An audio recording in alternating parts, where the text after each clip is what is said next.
کہ یزیدی قوت اور حسینی قوتوں کی جنگ باقی رہے گی. سمجھتے نہیں ہیں یہ ہے کیا. اگر یہ اسلام کا معرکہ ہوتا، اگر یہ کفر اور اسلام کی جنگ ہوتی، تو آئیے ذرا سنیے. احسن المقال کے اندر 338 پہ شیخ عباس قمی بیان کرتے ہیں، حضرت حسین جب چلنے کے لیے تیار ہوئے تو آپ کے پاس اللہ کے نبی علیہ الصلوۃ والسلام کے اصحاب بھی آئے، آپ کے بھائی آئے. سب سے پہلے محمد بن حنفیہ آئے، آ کر کہتے ہیں اے میرے بھائی، آپ اللہ کے اس حرم بیت اللہ میں رہیں، آپ عزیز اور مکرم رہیں گے، کوئی شخص آپ پر اعتراض نہیں کرے گا.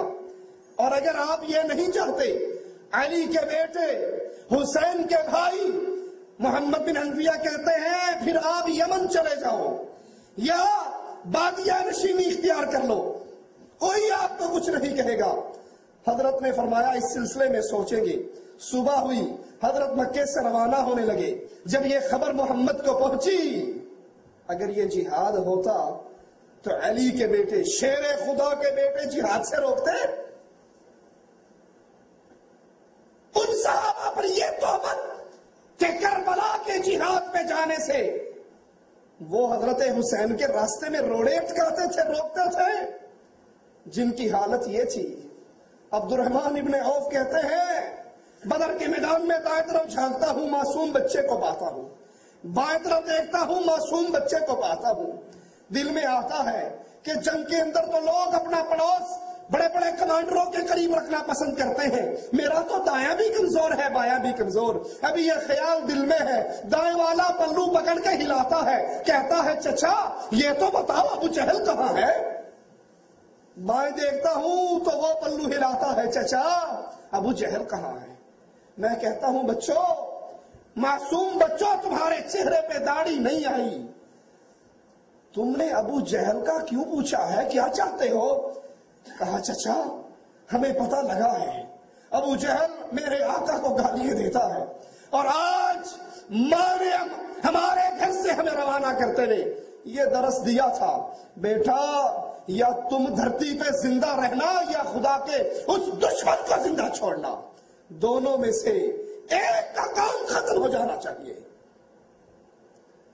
ابو جہل کو اترتا ہوا دیکھتا ہوں، ہاتھ سے اشارہ کرتا ہوں بھتیجو وہ اللہ کا دشمن، رسول اللہ کا دشمن آ رہا ہے. کہا بچے ایسے نکلتے ہیں جیسے کمان میں سے تیر نکلا کرتا ہے، اور دوڑتے ہوئے قتل کرنے کے بعد رسول اللہ کے پاس آتے ہیں، تلواریں دونوں کی خون سے بھری ہوئی ہیں. کہتے ہیں اللہ کے نبی آپ کے دشمن کو میں نے مارا ہے. وہ کہتا ہے آپ کے دشمن کو میں نے مارا ہے. ان کے بارے میں ظالموں کہتے ہو کہ کربلا کا مارکا اگر یہ جہاد تھا، اگر یہ کفر اور اسلام کی جنگ تھی، حق اور باطل کی لڑائی تھی، تو نبی کے ان صحابہ نے اللہ کے رسول صلی اللہ علیہ وسلم کے نواسے کو روکا. حضرت محمد حسین کے بھائی کہتے ہیں اور اونٹنے کی مہار پکڑتے ہیں، کہتے ہیں بھائی آپ نے مجھ سے وعدہ کیا تھا کہ آپ نہیں جائیں گے.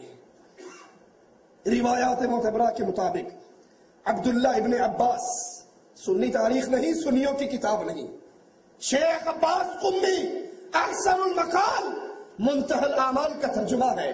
کہتے ہیں عبداللہ ابن عباس آئے، عبداللہ ابن زبیر آئے، عبداللہ ابن عمر آئے، اور حضرت حسین کو کوفے جانے سے منع کیا.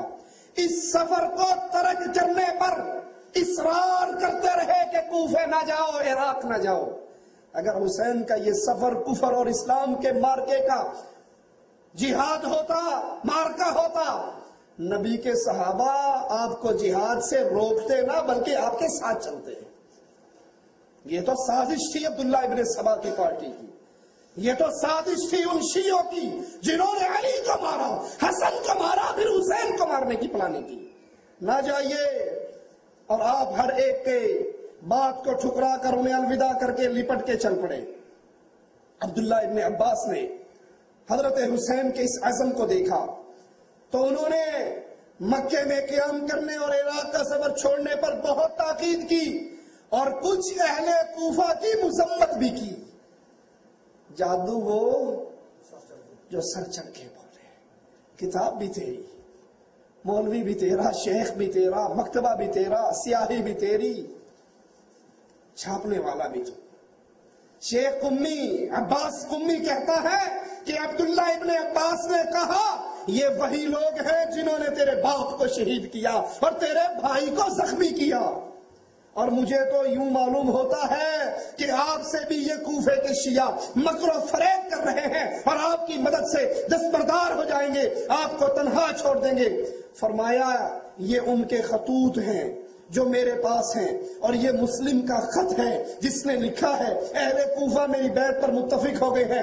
ابن عباس کہنے لگے اگر آپ کی یہی رائے ہے اس سفر پہ آپ نے جانا ہی ہے، سنیے ذرا اگلے جملوں کو، تو اپنی اولاد اور اپنی خواتین کو یہی رہنے دیں، ساتھ نہ لے جائیں، اور اس دن کو یاد کریں جس دن عثمان کو قتل کیا گیا، اس کی عورتیں اور اس کے گھر والے اس کو اپنی آنکھوں کے سامنے قتل ہوتے دیکھتی رہی، کچھ نہ کر سکی۔ حسین میں ڈرتا ہوں کہیں تو بھی جائے گا، تیرے اہل بیت بھی ساتھ ہوں گے، کوفے کے شیعہ تجھے ماریں گے، تیری عورتیں تیرے کٹے ہوئے لاشے کو دیکھیں گی۔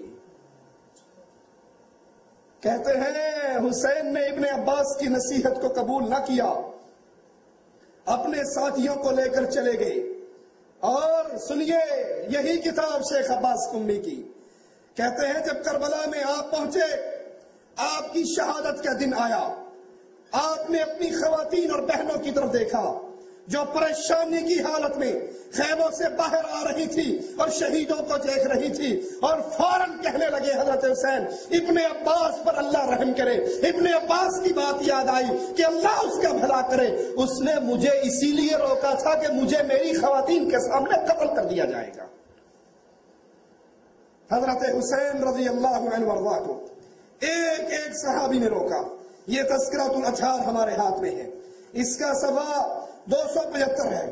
275 پہ کہتے ہیں عبداللہ بن جعفر نے اپنے 2 بیٹوں کو خط دے کر روانہ کیا جس میں لکھا میں آپ کو اللہ کا واسطہ دے کر سوال کرتا ہوں آپ نہ جائیے، میرا خط آپ کو ملے تو واپس آ جائیں، مجھے خوف ہے جس طرف آپ جا رہے ہیں آپ اور آپ کے اہل بیت کو ہلاک کر دیا جائے گا۔ کتاب بھی شیخ مفید کی، مولوی بھی تیرا، صفحہ 275۔ اور عبداللہ خود عمر بن سعید کے پاس گئے اور ان سے سوال کیا حضرت حسین کے نام امان نامہ لکھ دو۔ انہوں نے حضرت حسین کے نام امان لکھ کر دے دی، اور یہ خود عبداللہ بن جعفر اپنے بیٹوں کو بھیجنے کے بعد آ کر آپ سے ملے اور اصرار کیا کہ نہ جاؤ۔ صفحہ 277 اسی کتاب کا۔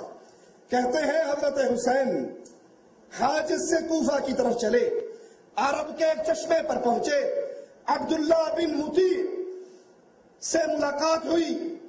جب اس نے امام حسین کو دیکھا آپ کے پاس آیا اور کہنے لگا میرے ماں باپ آپ پر قربان جائیں، اے فرزند رسول آپ کو کیا چیز ادھر لے آئی؟ سبحان اللہ، وہ عراق سے آ رہا تھا، عراق کے حالات دیکھ کر آ رہا تھا، اور پھر حسین سے پوچھتا ہے آپ کو کیا چیز یہاں لے آئی؟ وہ اندھا تھا، اس کو نہیں پتا تھا توحید شرک میں بدل گئی، سنت بدعت میں بدل گئی، زنا یزید نے عام کر دیا، شراب یزید نے عام کر دی، مسجدوں کے اندر گھوڑے بندنے شروع ہو گئے۔ جو ذاکر کہانی سناتے ہیں، اللہ کی قسم دنیا کے جھوٹوں میں سے بہت بڑا جھوٹ کربلا کی یہ کہانی ہے۔ اگر یہ سارا کچھ ہوا ہوتا، یزید نے اسلام کا رنگ یوں بدلا ہوتا، شہادت حسین پر 250 صحابہ زندہ موجود تھے، وہ اس کفر و شرک و بدعت کے طوفان کو ٹھنڈے پیٹوں برداشت کر لیتے؟ پوچھتا ہے نواسہ رسول، فرزند رسول آپ کو کیا چیز لے کر آئی؟ اس کو اپنے گھر ٹھہراتا ہے۔ آپ نے فرمایا معاویہ کے مرنے کی خبر تو تجھ تک پہنچ چکی ہے، اہل عراق نے مجھے خطوط لکھے ہیں اور دعوت دی ہے کہ آپ میرے پاس آ جائیں، کوئی سبب ذکر نہیں۔